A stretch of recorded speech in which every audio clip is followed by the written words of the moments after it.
പാഠം 692. ഞെട്ടിച്ചുകൊണ്ടൊരു അതിഥി.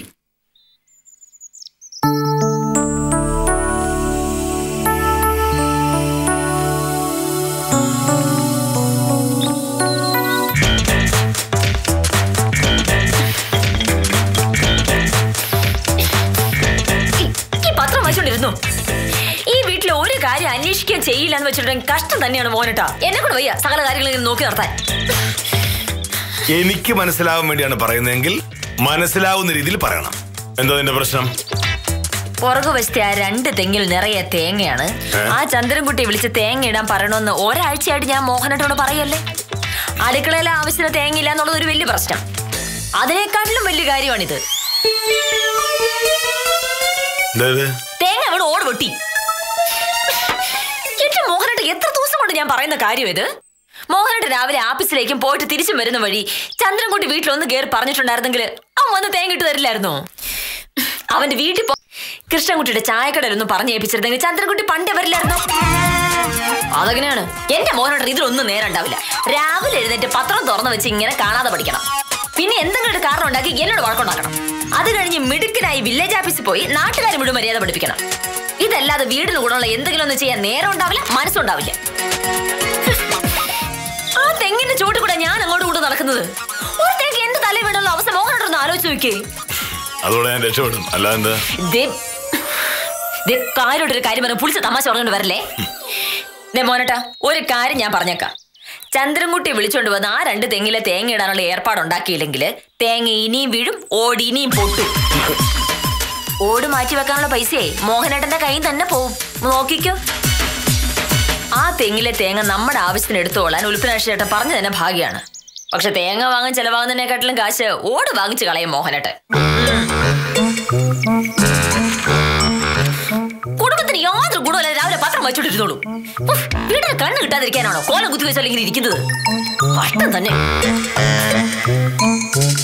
ഒരു നാരൊന്നും പറ മോനട്ടോ. അയ്യോ, അദ്ദേഹത്തിന് പെട്ടെന്ന് എത്തിയോ? നീ അപ്പുറത്തേക്ക് ചെല്ല്. ഞാൻ ഈ വേഷമൊക്കെ ഒന്ന് മാറ്റിട്ട് വരാം. ചെല്ല്.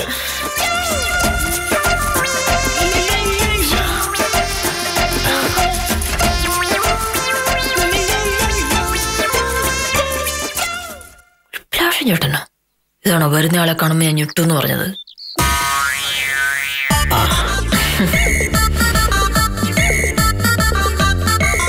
നമസ്കാരം സത്യഭാമി. നമസ്കാരം. മോഹനേഷ് സാറല്ലേ? ആ, ഒരു പ്രാവശ്യമായിട്ട് ഫോൺ വിളിച്ചപ്പോ മോഹനേട്ടനല്ലേ ഫോൺ എടുത്തത്? ഞാൻ ഫോൺ വിളിച്ചെന്നോ? എപ്പോ? അപ്പൊ ഒരു പ്രാവശ്യം ചേട്ടനല്ല വിളിച്ചത്. സാറില്ലേ സത്യഭാമി? ആഫീസ് പോകാൻ റെഡി ആവുന്നു, ഞാൻ വിളിക്കാം. അങ്ങനെയാണെങ്കിൽ വിളിക്കണമെന്നില്ല. വീടിന്റെ വാടകയൊക്കെ കൃത്യമായി എഴുതിക്കൊണ്ട് വന്നിട്ടുണ്ട്. ഇത് സാറിനെ ഏൽപ്പിച്ചാ മതി. ഒപ്പിട്ട് വെക്കാനേ സാറിനോട് പറഞ്ഞാ മതി. ഞാൻ ഇതുവഴി പോകുമ്പോ കയറി വാങ്ങിച്ചോളാം. അപ്പോ ഞാൻ ഇറങ്ങട്ടെ. ശരി. സാറ് പറഞ്ഞതുപോലെ 500 രൂപ വാടക കൂട്ടി വെച്ചിട്ടുള്ളൂ. ശരി. അപ്പൊ വരാനിരുന്നത് ഉൽപ്പലാക്ഷൻ ചേട്ടനല്ല, പിന്നെ ആരായിരിക്കും?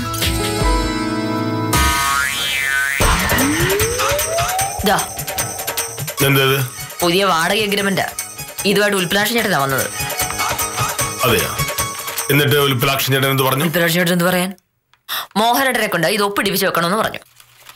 എപ്പോഴെങ്കിലും ഇതുവഴി പോകുമ്പോ വാങ്ങിച്ചോളാന്ന് പറഞ്ഞു. നന്നായി.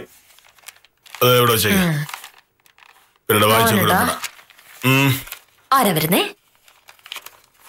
പറയില്ല.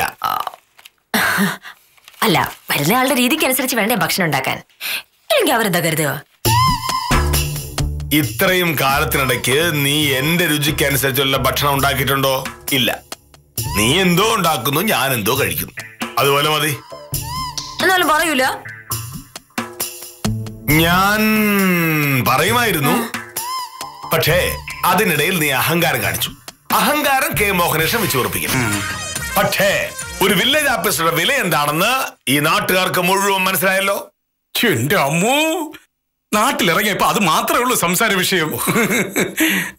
ഇത് ഒരു തുടക്കം മാത്രമാണ് ഉത്തമ. നാട്ടുകാർ ഇനിയും എന്തൊക്കെ കാണാനും കേൾക്കാനും ഇരിക്കുന്നു. എനിക്ക് വയ്യ. ആ ശരി ശരി സാറേ. ഓ ശരി. ഹലോ, അതെ, കെ മോഹനകൃഷ്ണനാണ്. ആ നമസ്കാരം സാർ. ഞാനിന്ന് കൃത്യം 10:30 താലൂക്ക് ഓഫീസിലെത്തും. സാറ് പറഞ്ഞതുപോലെ തന്നെ റിപ്പോർട്ട് ചെയ്തിട്ടുണ്ട്. അതെ, 10 മണിക്ക് ഓഫീസിൽ ചെന്ന് കുറച്ച് ജോലി തീർക്കാനുണ്ട്. അത് കഴിഞ്ഞ് ഞാൻ നേരെ അങ്ങോട്ട് വരാം. ഓ ശരി സാർ.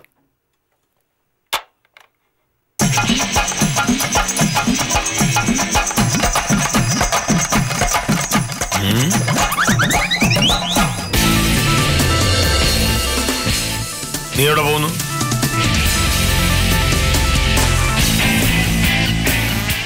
ഞാനിവിടെ പോണില്ല. പിന്നെന്താ ഈ വേഷം? മോഹനേട്ടാ, വീട്ടിലൊരു അതിഥി വരുമ്പോ വരുന്നയാളെ പറ്റി വീട്ടിലുള്ളവരോട് പറയുക എന്നുള്ളതാണ് ഒരു മര്യാദ. ആ മര്യാദ മോഹനേട്ടൻ അറിയാത്തതുകൊണ്ട് ഞാൻ വളരെ കഷ്ടപ്പെട്ട് വരുന്ന ആരാണെന്ന് കണ്ടുപിടിച്ചു. അത്രയും പ്രധാനപ്പെട്ട ഒരാൾ വീട്ടിൽ വരുമ്പോ വീട്ടിലുള്ളവര് മാന്യമായിട്ട് വസ്ത്രം ധരിക്കണമല്ലോ. അതുകൊണ്ടാണ് ഞാൻ സാരി ഉടുത്തത്. വരുന്ന ആരാണെന്ന് നീ എങ്ങനെ അറിഞ്ഞു? വില്ലേജ് ഓഫീസർ അത്ര ബുദ്ധി എനിക്കില്ലെങ്കിലും പക്ഷെ അത്യാവശ്യം വിവരമുള്ള ഒരു വക്കീലാണ് ഞാൻ. ഇതൊക്കെ കണ്ടുപിടിക്കാനുള്ള സാമർഥ്യം എനിക്കുണ്ട്.